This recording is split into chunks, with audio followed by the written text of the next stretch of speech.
ki, birinizdən, eşinizdən, bura gəldiyinizə görə hər birinizə ayrı-ayrılıqda təşəkkür edirəm. Mövzumuz ana və uşaqların sağlamlığının qorunmasıdır.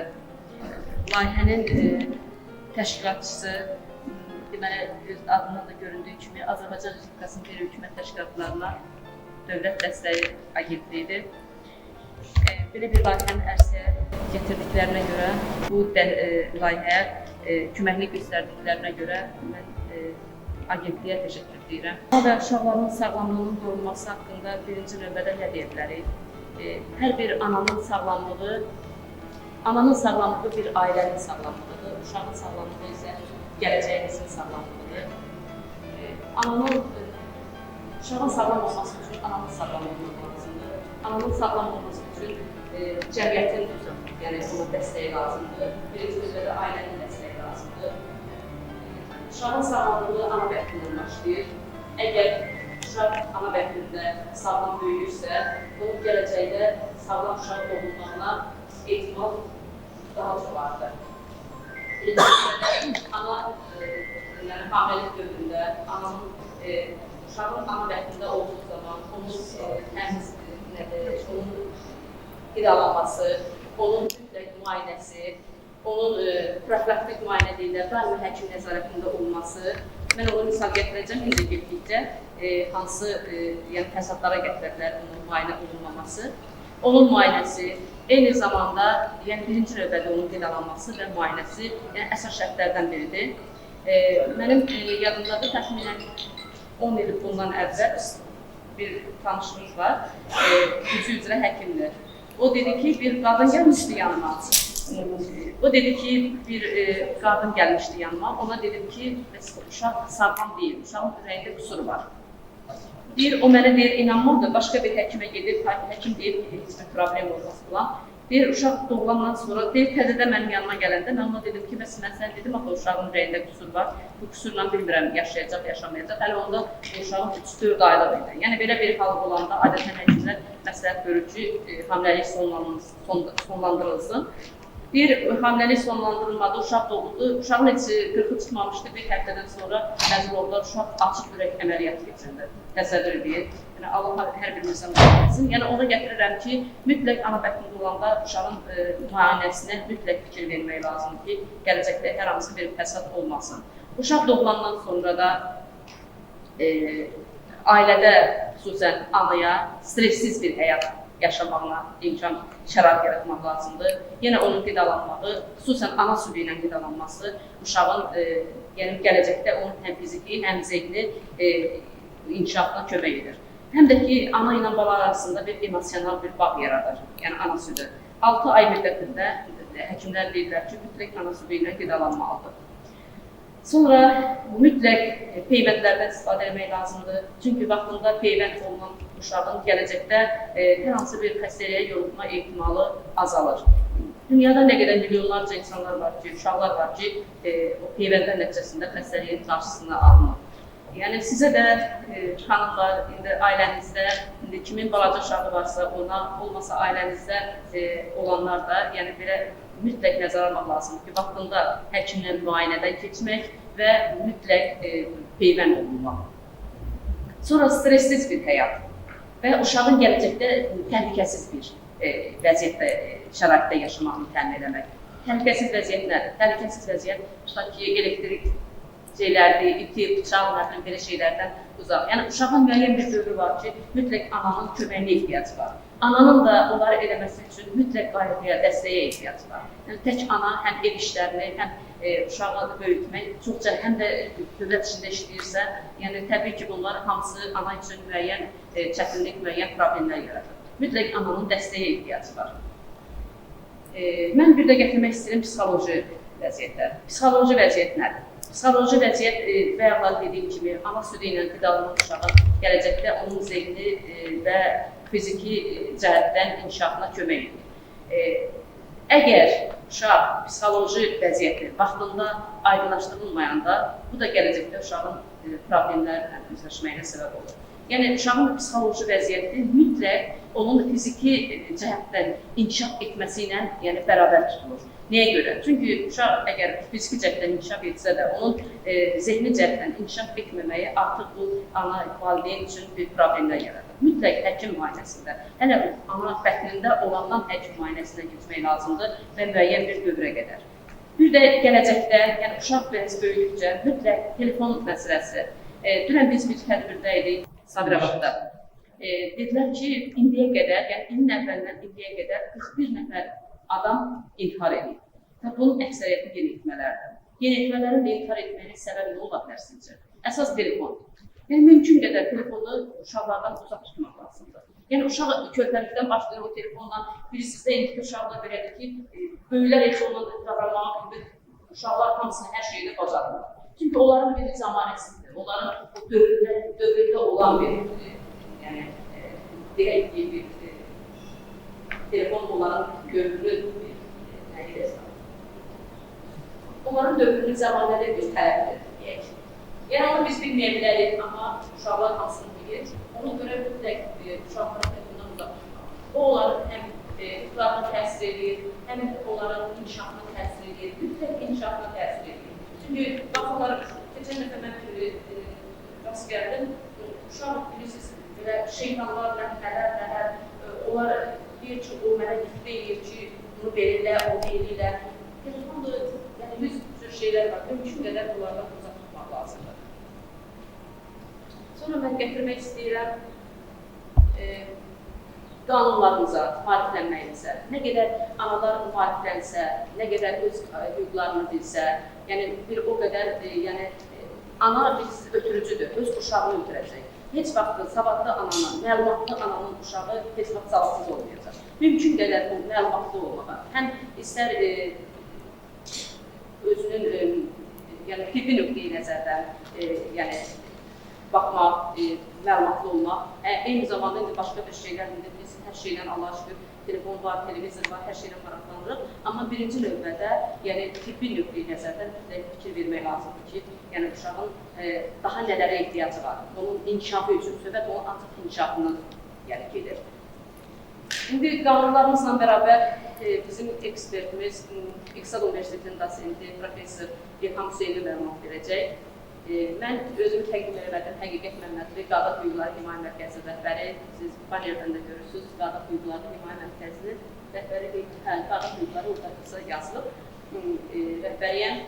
Başqa nə suallarınız olsa, böyük məmnuniyyətlə istəyərəm ki, fəal olasınız, suallarınızı verəsiniz. Mümkün qədər bildiyimiz çərçivədə cavablandıracağıq. Müəyyən bəli suallar var, mən bilirəm. Yəni o suallar düzdür bizim layihəmizdə deyil, amma bilirəm fikrinizdən keçir. Dövlətin dəstəyidir. Dövlət bilirsiniz müəyyən dərəcədə dəstək göstərir. Sosial siyasət çərçivəsində müəyyən qanunlar var və o qanunlar yəni elə şeylər var ki, asılı deyil. Amma ki müəyyən şeylər var ki, onu sizə əl çatan edir. Məsələn, müayinədir, peyvəndlərdir. Sonra 5-dən artıq uşaq olanlara müavinətlərdir. Get-gedə ola bilər ki, müəyyən dərəcədə dövlətin dəstəyi artırılacaq, biz buna ümid edirik. Hər şey inşallah yaxşı olar, amma ki, əsas məsələ odur ki, hər bir ailənin sağlamlığı ailədən başlayır. Gəlin bu gündən öz uşaqlarımızın sağlam olması üçün addımlarımızı ataq. Sözü verirəm İlham Hüseynliyə, öz fikirlərini desin. Həqiqətən çox təşəkkür edirəm, sağ olun. Əziz xanımlar, bugün sizin görüşünüzə gəlmişik və açıqçası bundan çox məmnunum. Mən istəyirəm ki, belə bir səmimi bir müzakirə edək. Biz çox öyrənmişik, belə standart yığışdıq, toplandıq, dağılışdıq, amma istəyirəm ki, fürsət belə biz daha səmimi fikrimizi deyək, bildirək. Sizin bu məsələ ilə bağlı mövqeyiniz olsun, suallar verin, biz onların hamısını qeydə alacaq. Və təbii ki, biz o fikirlə deyirik ki, siz nə dediniz, onu dərhal reallaşdıracaq. Çünki o daha çox biz burada bir də bir vasitəçiyik. Yəni sizlərlə, misal üçün, hakimiyyət qolları arasında ki, yəni ən azından fikirləri çatdıracaq ki, belədir, burada problemlər budur. Bizim millətin sağlamlığının əsasını təşkil edən xanımlar belə istəyir, belə görür. Ona görə də fikirlərinizi də siz mümkünsə belə aydın şəkildə deyərsiniz və onun ayrılığında biz işlərimizi qurarıq. Daha çox demək, əhali statistikası, ailə problemləri, biz bunu həm də tədqiq edirik. Bu baxımdan da mən ekspert olaraq dəvət olmuşam bu layihəyə.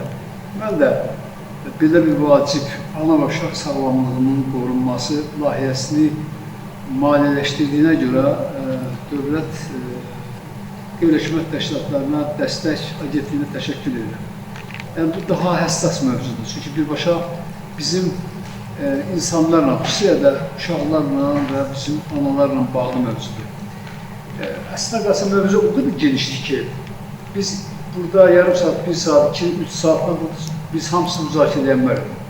Çünki ana sağlamlığı, təbii uşaq sağlamlığının bu qədər aspektdən baxırsan, istəyirsən yerli qanunvericiliyi olsun, istəyir beynəlxalq qanunvericiliyi olsun, istəyirsən real vəziyyətli, istəyirsən qanunvericiliyi yerlərdə icrasında çox, həddən çox. Mən düşünürəm ki, onun növbəti bir hissələrin ana və uşaq sağlamlığına dair qəbul olunmuş xüsusilə dövlət proqramlarının icrası ilə bağlı bir növbəti bir layihədə biz təqdim edə bilərik. Misal üçün, o qəbul olunsa, inşallah elə biz bir sular seçərik, bir bağlanlar seçərik ki, biz daha yaxşı görüşək. Hətta vaxtımız olsa sizin evlərdə bunu olar. Əvvəla yeri gəlmişdir, mən özüm də bir sularda olaraq Səmədabad kənd orta məktəbinin yetirməsiyə biləsiniz. Təbii ki, bu kənd də mənim üçün çox əzizdir, burada qeyri dostlarımız var. Ona görə istərəm, ona görə deyim ki, daha bir səmimi orta bir adam. Hər bir dövlətin ana və uşaq sağlamlığının belə əlahiddə prioritet məsələsidir. Çünki ana sağlam olmasa, təbii ki, övlad sağlam olmayacaq, övlad sağlam olmasa, ailə real, mənəvi, psixoloji durumu yerində olmayacaq və daha çox problemlər yaşanacaq və bugün bizim hamımızın belə xüsusi olaraq qeyd edildi, biz gələcəkdə dövlətin ordusu, əskərləri biz dediyimiz sağlamada olmaz. Yəni, bu kompleks məsələdir. Ona görə də bütün dünyada dövlətlərin, o cümlədən hökumətlərin əsas işi anaların sağlamlığının qorunmasıdır, uşaqların sağlamlığının qorunmasıdır və bununla bağlı çox böyük tədbirlər planı həyata keçirirlər. Azərbaycan da Avropa Konvensiyasına qoşulmuş bir dövlətdir. Yəni, Avropada ana və uşaq sağlamlığı ilə bağlı, uşaq hüquqları ilə bağlı qəbul olmuş bütün hüquqi sənədlər hamısı Azərbaycan üçündə biz də onlara qoşulduğumuza görə də Azərbaycanda da onların icrası deməli əlahiddə zəruridir. Yəni, bizim konstitusiyada xüsusi qeyd olunur ki, beynəlxalq qanunla, yəni biz bu deməli beynəlxalq deməli bir aləmin bir üzvü olduğumuza görə həm də bizdə onların icrası zəruri. Hətta Azərbaycan qanunlarından üst səviyyədə qəbul olur. Buna görə də təkcə Azərbaycan qanunları deyilmir. Beynəlxalq səviyyədə qəbul olmuş ana və uşaq sağlamlığının aktlar, konvensiyalar bizim ölkəmizdə icrası zəruri, məcburidir. Xüsusilə bilirsiniz ki, Avropada bu məsələ xüsusi gəlməkdir. Uşaq hüquqları bağlı konvensiyalar, ana və uşaqların sağlamlığı ilə bağlı qəbul olmuş kifayət qanun və konvensiyalar var ki, orada ailə qurulmamışdan əvvəl gənclərin həyatı ilə bağlı, onların sağlamlığı ilə bağlı, sonra ailə qurulmandan sonra ki, uşağın ana bətnində olduğu dönəmdən doğulduğu ta 18 yaşına qədər çatdığı müddətdə dövlətin himayəsində olur. Və biz də təbii ki, ümid edirik ki, inşallah Azərbaycanda da addım ta o səviyyə gələcək inşallah. Və Mən istəyirdim ki, burada bəzi, çox təəssüf ki, mən burada tam onu ifadə edə bilməsəm, bəzi qanunvericiliyi aktların burada qeyd edeyim. İlk öncə, demək, Azərbaycanda ana və uşaq sağlamlığının qorunması ilə bağlı bir qanun layihəsi var. Bunu həm ayrıca uşaq hüquqlarının qorunması, bir də ana və uşaq sağlamlığının qorunması ilə bağlı. Bu, Azərbaycan Prezident tərəfindən təsdiq olunmuş qanunlar. Onların icrası təbii ki, yuxarıdan aşağı bütün dövlət qurumlarının üzərinə düşür. Onlara həmən qanunla səlahiyyətlər verilir. Və nəticədə təbii ki, bizim ailələr, o cümlədən qadınlar ən azı müəyyən sosial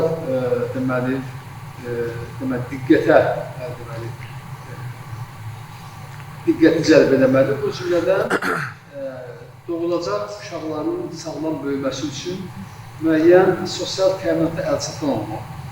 Xüsusilə burada daha çox onların sağlamlığı ilə bağlı tibbi xidmətlərə əlçatanlıqdır. Yəni, tutulanların əsasında daha çox nə durur? Tibbi xidmətlərə, xüsusilə də burada reproduktiv sağlamlıqla bağlı. Xüsusilə də anaların, gənc anaların, təbii ki, uşaq gözləyən anaların hər addım, hər ay o real vəziyyətə uyğun sağlamlığının diqqətdə saxlanmasıdır. Bunun üçün təbii ki, regional prenatal mərkəzlərdən yaradılır. O cümlədən təbii ki, rayon xəstəxanalarının nəzdində analara xidmət edən departamentlərdə olur, şöbələrlə nəzərdə tutulur. O cümlədən, demək, qadın məsləhətxanalarının daha geniş şəbəkəsinin yaradılması da nəzərdə tutulur. Bununla bağlı açıqlayaq ki, bir qədər hələ ki, problemlər var, çünki mən soruşacağım da sizə deyəsiniz ki, qadın məsləhətxanaları bizdə yoxdur. Varsa da hər halda rayon mərkəzində bir dənə ola bilər, amma onun bütün rayon qadınlarının hamısının xidmətinə durmaq imkanları azdır. Amma əslində qalsa biz nə istəyirik? Biz istəyirik ki, onlar hər kətdə olsun, hər böyük kətdə olsun, 3-5 kəndi birləşdirən bir əsas bir məntəqədə olsun və beləliklə bizim artıq analar, xüsusilə də o dövrdə gənc ailə qurmuş analar adi, elementar bir sağlıq problemi ilə bağlı rayon mərkəzinə, orada olmayanda Bakıya, əsas böyük şəhərlərə getmə zorunda qalmasınlar. O baxımdan bizim dövlət tərəfindən həm parlament, həm də ayrı-ayrı burada prezident fərmanları, Nazirlər Kabinetinin ayrı-ayrı qərarları müsadə bunlar icrası məhz ana və uşaq sağlamlığının qorunmasına yönəldilir. Əlbəttə, bir də sual ürəyicdə var ki, biz ona, biz o istədiyimiz şəkildə ona nail ola bilmirik. Yəni, bizim üçün rahatdır, bəzək ki, bizim, ola bilsin ki, rayondan siz deyərsiniz orada, elə ciddi qadın məsləhətxanaları yoxdur, varsa da o xidməti görmək gücündə deyil. Bir də problemlərimiz ola bilər, amma dövlət addım təbii ki, bu problemlərin həlli üçün əlbəttə çalışır və təbii də çalışmalıdır. Qanunvericilik bazası ilə bağlı çox mən burada deyə bilərəm, amma çox təəssüf ki, kompüterimiz buna imkan vermir. Mən bir də cəhd edəcəm. Burada bəzi vacib qanunların üzərində dayanım. Ondan sonra əlbəttə biz suallar olsa, suallar ətrafında da biz müzakirə salırıq. Mən bayaq burada sadaladım, tez-tez sadaladım. Mən adi sağlamlığın qorunması haqqında Azərbaycan Respublikasının qanunu var. Burada sağlamlıqla bağlı kifayət qədər vacib elementlər. Demək olar ki, bu qanun, misal Avropa qanunvericiliyi aktlarla uyğunlaşdırılmış səviyyədədir.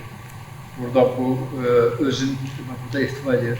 Uşaq hüquqları haqqında ayrıca qanun var, hansı ki, prezident tərəfindən təsdiq olunmuşdur. Burada uşaqlara da, ümumiyyətlə, uşaqların burada bir təsnifatı verilir. O cümlədən, təbii ki, valideyn himayəsinə ehtiyac olan, ümumiyyətlə, himayəyə ehtiyac olan, müəyyən, demək, həyati problemləri olan uşaqlar, ümumiyyətlə uşaqlarla bağlı, uşaq hüquqlarla bağlı demək ki, bütün hüquqi məqamlar burada öz əksini tapıb biz yəni ona da istinad edə bilərik. Daha sonra burada ana və uşaqların sağlamlığının yaxşılaşmasına dair 2014-2022-ci illərdə dövlət proqramı var, məhz dövlət proqramları hamısı icra olunmalıdır. İndi bunun nə dərəcə icra olunur, indi bir dəfə mən təklif edəcəm yenə də Həqiqət Xanımcının təşkilatı bəlkə onun icrasını bir monitorinq edərlər, daha yaxşıdır. Görək, orada nəzərdə tutulan maddələr, müddəalar icra olunurmu və ya olunursa hansı səviyyədə olunur? Və yaxud demək, burada uşaqlara dair deməli, strategiyanın deməli, həyata keçirilməsinə dair 2020-25-ci il üçün bir fəaliyyət planı var. Dostlar, xanımlar, dəyərli xanımlar, bunlar hamısı vacib sənədlərdir. Biz həm də bunlardan da məlumatlı olmalıyıq. Biz haradasa haqqımız tələb edə ümumi sözlərlə yox, istinad edəcəyimiz qanunlar olmalıdır. Və təbii ki, qanunlara istinad edəndə qısım qarşıda duran istənilən kimsə olursa olsun, dövlət məmuru olsun, kim olsun, bu sahədə həkim olsun, kim olsun, yəni məsuliyyət daşıyan şəxslər, onlar daha məsuliyyətli davranırlar, daha ehtiyatlı davranırlar. Bir də ki, qarşısındakı adamlar öz hüquqlarını yaxşı bilir. Və burada mən bir təqdimat da hazırlamışdım. Təbii ki, ona da mən baxıram, vaxt yoxdur. Çünki hər zaman demək bu bizim sönə bilər kompüter. Burada bir kitab mən keçən dəfə təqdim edim.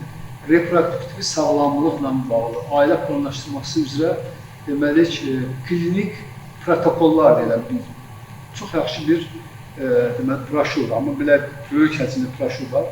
Və orada ailə planlaşdırması, xüsusilə də xanımların sağlamlığı, xüsusilə də gənc ana olacaq xanımlarımızın sağlamlığı ilə bağlı, gələcək doğulacaq uşaqlarının daha sağlam böyüməsi ilə bağlı bütün demək olar ki, həm tibbi, həm belə ictimai, psixoloji məqamlarla öz əksini tapır. Mən bir daha təkrar edirəm ki, çox təəssüf ki, zamanımız və vaxtımız azdır. Biz onun hər bir qanununu burada maddələrlə müzakirə etməyə imkanımız yoxdur. Yəni, mən bilmirəm, siz kitabxanalarınıza müraciət edirsiniz, eləmirsiniz.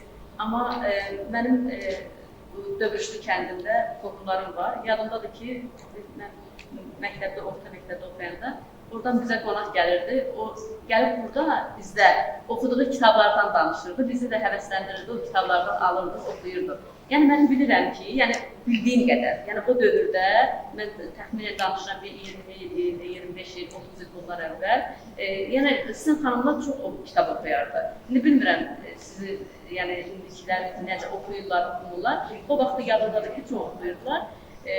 Hətta belə bir yadındadır ki, Əlvala Hacızadə sizin yerlidir, Allah rəhmət eləsin. Onunla bir müddət mən bir yerdə işləmişəm, bu danışırdı. Deyir, bir gün mənə bir zəng elədilər. Dedilər ki, sənin İtkin Gəlin əsəri yəni 100.000 tirajla çıxarılması üçün göstəriş verilir. Biraz keçdi, təzədən bir də 100.000 çıxarıldı. 200.000 bir kitaba, o vaxtı ən çoğu 30.000, 40.000 ancaq çıxardırdılar. Birdən-birə bu kitabı nə qədər çıxmışdısa, təzədən 200.000 tirajla bu kitab çıxdı. Onun da səbəbi nə olmuşdu? Deməli, Heydər Əliyev, mənim prezident Heydər Əliyev gəlib pambıqçılarla görüşəndə qızlara deyib, sizə nə lazımdır? Deyiblər ki, bizə heç nə istəmirik, bir kitabımız var, onu biz bölmüşdük, öz aramızda oxuyuruq. Hələ mən növbədə 30 neçənciyəm. O da göstəriş vermişdi ki, bu kitab çıxarılsın. Yəni ki, mən sizdən nə istəyirəm? Mən istəyirəm ki, xanımlarımız ən azı məlumatlı olsunlar. Bilirəm, müəyyən çətinlik var, hər yerdə var. İstər bu şəhərdə də var, istər Türkdə də var. Müəyyən işsizlik problemi var, mən sizdən razıyam. Siz bəlkə də mən danışıram, sizin danışmağınız bizim işsizlik problemimizi həll eləmir. Amma müəyyən şeylər var ki, bilirsiniz, həyatınıza rəng qata bilərsiniz. Elə şeylər var ki, bu sizin asılı deyil. Amma siz həyatınıza bir kitablarla rəng qata bilərsiniz. Biraz məlumatlı olarsınız. Ən azı əlinizin altında telefon var. Telefonla müəyyən qaydaları öyrənə bilərsiniz, öz uşaqlarınıza keçirə bilərsiniz. Əsrin əvvəlində yadımdadır, Hacı Nədim Tağıyev səhvlərləmçi demişdi. Demişdi, qız uşaqlarını siz oxudun. Onu dəqiq bilmirəm, bəlkə ola bilər səhv edeyim. Bəlkə xanımlar kimdirsə daha çox məlumat olar. Deyib, qız uşaqlarına təhsil verin. Çünki qız uşaqlarına təhsil verəndə o anadır. Sabahları ana olanda öz uşaqlarını başlayacaq öyrətməyə, onları gələcəyə hazırlamağa. Təbii ki, evdə nə qədər maariflənmə çox olsa, nə qədər oxuyan çox olsa, o uşağın istər-istəməz gələcəyinə təsir edir. Onun gələcəkdə onun hansısa bir peşəni seçməyində ona bir yol göstərir. Yəni ananın verdiyi o təsirdən uşaq daha çox bəhrələnir, nəinki ətrafın verdiyi təsir. Düzdür, uşağın inkişaf eləməsi üçün onun düşdüyü mühit də böyük təsir edir, amma ailə ən çox təsir edir. Ona görə mən çox istərdim ki, xanımlarımız məlumatlı olsun, xanımlarımız daima kitab oxusun. Əsas məsələ kitab əlinizdən düşməsin. Ən azı bilin ki, bu kitab sizin həyatınıza bir rəng qatacaq. Onu deyəcəkdim. Başqa kimin nə sualı varsa, verin suallarınızı. Deyin. Hoş geldin. Çok sağ olun. Hoş geldin. Çok sağ olun. Bizim məlumatlandırırsınız. Ne güzel. Mən heç soruşacağım ki, içərinizdə həkim var mı? Bizə düşən şey biz öz gücümüzdə olan deyil. Mesela məndə 2 dəfə patoloji hamiləlik var, keçən illər. Məndə benim 30 manam olsun. Onun üzünün zoruna o 2 ay xəstəxanada yatırdı. Günləri telefonla. Ona görə uşaq olmasaydı, işte maddə götürülməli. Ama susuz olur. O birdən bir başqa xəstənin. Birdən də işçimizin öz qızı. O da başın çıxına düşür üstünə. Düzdür, anaqda olur, zat olur. Onu da gözləmək var. Bunu da hər adam bilə bırakır. Düzdür, bizim üçün çətinlik birinci trimestrdə, ona görə oxumaq və ulaşmaq birinci trimestrdə olur. Ona görə də biz onları götürürük çoxlar. Bizim əlimiz olan. O çox da götürür, sonra yönəldir mərkəzi xəstəxanaya. Ne oldu? Qabaq bizdə burada laboratoriya o da özümüz edirik hansına. Göndərir ora. Bu yüzden keçməlidir, qan analizi verməlidir, başqa müayinələr olunmalıdır. Bunları eyniliklər. Yenə də baxımdan yenə çətinliklər. Əlimizdə olan eyniliklər. Şükür, heç bir təbii doğuş yoxdur. Kesəriyən bir patolojik prosesdir. Yoxdur da, belə bilər. Orada göstərişlər var ki, hansı göstərişlərdə bu kesəriyə gedirlər. İndi biz barmaqla sayabilirik ki, hansı da ana təbii uşaq oldu. Belə, bu digər tərəflər. Nazımın uçası da var. Hamısının məlumatı var. Küçəmizdə uçasıda hansı xəstələr var, hansı uşaq xəstələri, hansı patologiya ilə oldu. Bunlar bizə məlumat, bunlar bütün məlumatımız var. Ondan sonra qiymətlərimiz bizim axsamır. Bəzi, 1-2-3 ana olar ki, harasa işdim ki, peymət özü olmaz. Mən deyirəm, rəsvarda çox uyur. Mənim qohumlarım yaşayır, yaxınlarım yaşayır Cəlilabadda. Onlar çox vaxtı rəsvara gedirik. Yəni, həkimlərə daha çox etibar, rəsvarda olan həkimlərə daha çox etibar edirlər. Kesəriyyədə olsa da gələk. Doğrudan da, yəni həkimlər qiymətlərimiz bir-iki valideyn iki aksi, amma yerdə qalmaq biz onları cəlb edirik. Bütün qiymətlər bizdə olmur. Başqa bəlkə kəndlərdə rayonlarda deyə bilmərəm. Mən şeydə olurdum, quşda oldum, orada dedilər ki, mənə soruşan ki, mən kənddə yaşayıram, amma mən uşaqlarım deyiləm qalır. Olur, bəzi göstərişlərə qiymətlər saxlayırıq. Nevroloji olur, nəsə travma uşağı olur. Bunlar satmışlar, növbəti vaxtı, ildən sonra onlar belə bilir. Az bir-iki dənə ki, valideyn bir icazə verir ki, mən biləyimdə ona kəsə verir. Savacıq anada da, düzdür, məlumatlarıma gələndə telefondan, indi har telefondan işləyir. Kitab oxumaq belə bizim yer yapışır, kitabdan uzaqlaşır.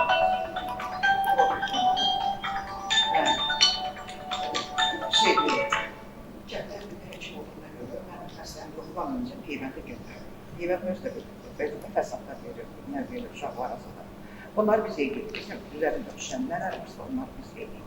Şimdi əlimizdən gələn var bizim. Hələ ki yaxşı, çox sağ olun ki, gəlib məlumatlandırdınız. Uşaqlarımızda, bilirik hansı uşaqlarımızda patologiya var. Var kənddə uşaqlarımız epilepsiyandadır. Hansı ki, epileptikdir, çox ağır epileptikdir. Onu götürüb pensiyasını kəsirlər. Bilmirəm, niyə görə başa düşmürəm. Hətta deyir, gediblər pensiya yazmağa. nevrologiya çatanda maşını düşəndə həkimi də düşübdü. Həkim qabaq 2 dəfə uşaq tutulması oldu. 13 yaşında uşaq götürülmüş. Başqa kimisə nəsə sualı varsa, mən bir daha sizin hər birinizə bura gəldiyinizə görə təşəkkür edirəm. Əgər sizə nəsə biz verə bildiksə, təbii ki, mənəvi cəhətdən nə xoş bizə. Bir daha təşəkkür edirəm ki, bura gəldiyinizə görə. Yaxşı olar ki, bir yerdə şəkil çəkdirək.